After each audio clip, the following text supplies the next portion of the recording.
I've spent over 20 years with businesses, and the biggest mistake I see over and over again is that people think small. They are thinking linearly instead of exponentially.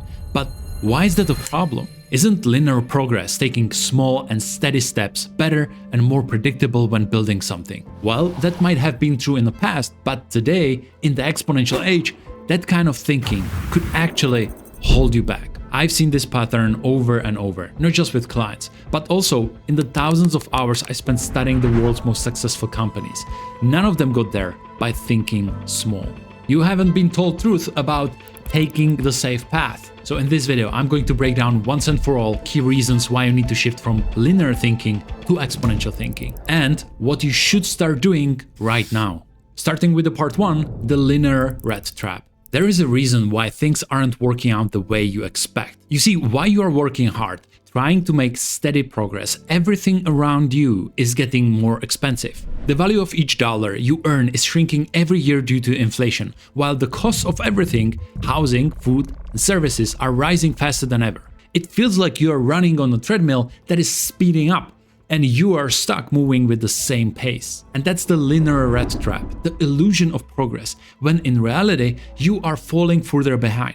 If you follow the propaganda that has been intentionally or unintentionally promoted by our governments, you have already lost. It's like playing a scratch ticket or a lottery where you might win from time to time and feel good about it, but the odds are in the long term are against you. You might be growing on a linear path, but inflation and rising costs are dragging you down. This is why many people are struggling. They're feeling like they are doing everything right, but not getting ahead. And the truth is, the economy is moving faster than you. In today's world, rich people are getting richer because they are part of the fast-moving economy. And you have to decide which side you want to be on. And if you already decided, the first step is to understand that the game is rigged. Part 2, 5 myths of exponential thinking that hold people back. Myth number 1, exponential growth is risky. Many people mistakenly believe that pursuing exponential growth means taking an excessive risk or making a massive bet. But as Mark Zuckerberg has said, in a world that's changing so quickly, the biggest risk you can take is not taking any risk. The greatest risk is not the bold moves you make, it's the opportunities that you miss if you don't at least try. The worst case scenario is always 0, but the potential is 10x, 100x, 1000x. Myth number 2, small steps are safer. Actually, in today's fast-moving world, small steps are risky. If you are not thinking big, someone else will, and you'll be left behind. Big brands have control, and small brands just go with the flow. Exponential companies like Porsche, they weren't afraid to change the course away from the safe way that every other manufacturer took, offering affordable cars. They doubled down on their sports car 911, and now it dominates the sports car category. And playing it safe almost cost them everything. Myth number 3, you need a lot of resource to grow.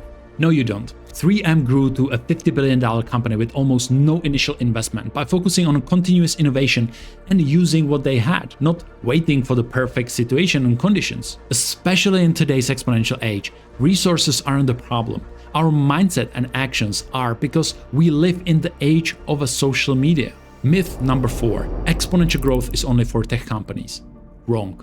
I've researched companies like 3M, Porsche, Louis Vuitton, Coca-Cola, McDonald's, Fiji Water, and others, and they were not technological, yet they achieved exponential growth. The principles of exponential growth apply to any field.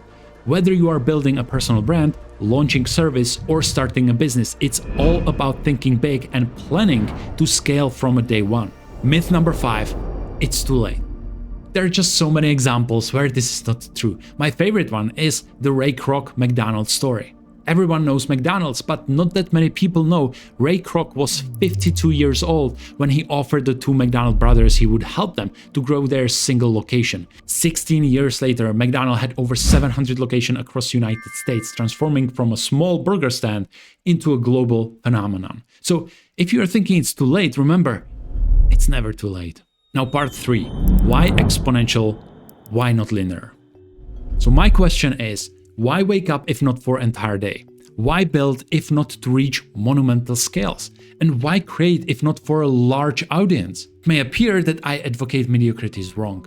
That's not my argument. There's nothing wrong with being average per se. Rather, the real issue lies in the accepting the mindset for average. Here's a quote from Google CEO Larry Page.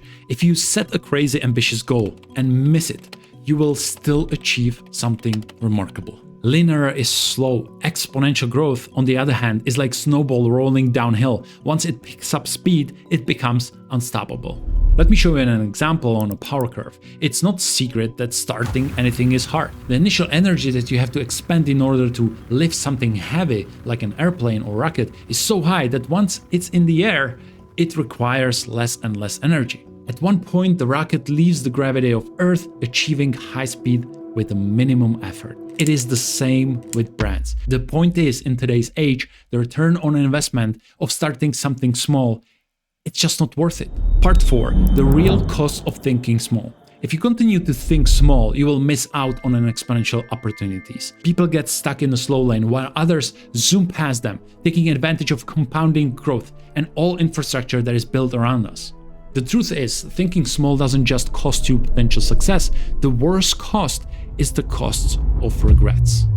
Instead of spending your hard-earned money on marginal life improvements, like a car that is only slightly better than the one that you have, consider investing those resources into something that could dramatically change your life's trajectory. Rather than aiming for a modest upgrade of your life by just small percentage, use that money into starting a new project. These are the bold moves that have the potential not to only transform your own life, but also make a meaningful impact on the world. And when you look back, it's unlikely that you will find fulfillment in the extra features of an item that you bought. What you will truly value are the risks that you took that led to significant growth and change. Don't let the pursuit of minor comforts prevent you from seizing opportunities that could redefine the future. Okay, we have one part left. Before jumping into that, if you are watching this far, hit the like, it helps the channel tremendously, and subscribe because we have tons of videos about exponential brands, which brings us to the part 5. What is the first thing that you need to do to build something exponentially?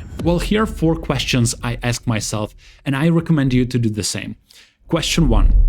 Are you building something useful? And this might seem obvious, but this is a #1 question Y Combinator, the best startup accelerator on the planet, ask founders when they meet. Are you actually building something useful? Sometimes we get caught up with building something that only we want, or we try to build something that already exists because we didn't do enough research, or what we think is helpful, but in fact is making things more complicated. Question 2, is what you build accumulating? Accumulating, or better to say compounding, is essential when thinking about exponential growth. Imagine growth as a snowball rolling down the hill, steadily gaining momentum and growing larger as it picks up more and more snow along the way. And by the way, I cover all of these questions in depth in my free newsletter in the description link in case you want to know more. Now, question 3, what systems are you using that will scale?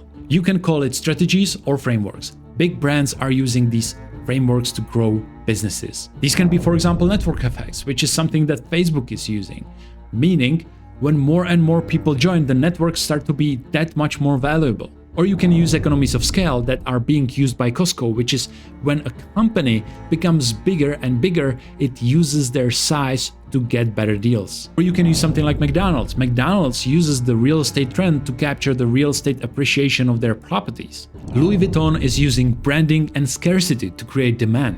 Question number 4.